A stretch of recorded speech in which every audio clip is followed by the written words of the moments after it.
Hi guys, welcome to Tactim channel. Hope you're doing well. In this video, I'm gonna be showing you how to add LiveSplit to OBS 2024. So let's go to the OBS first. Now you have to click on the scene option, click on plus icon and choose open the scene 2, click on OK. Now you have to go to the source option, sources, click on this plus icon and then you will find here uh, then you have to find here window capture. So let's find the window capture, this one, click on window capture and name it LiveSplit.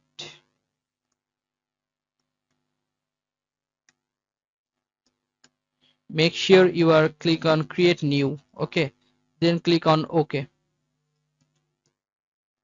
After that you have to click on the window and then click on OK. So this is how you can create a LiveSplit in OBS. So guys, if you find this video helpful, then please give a thumbs up and don't forget to subscribe the channel. Thank you so much for watching the video.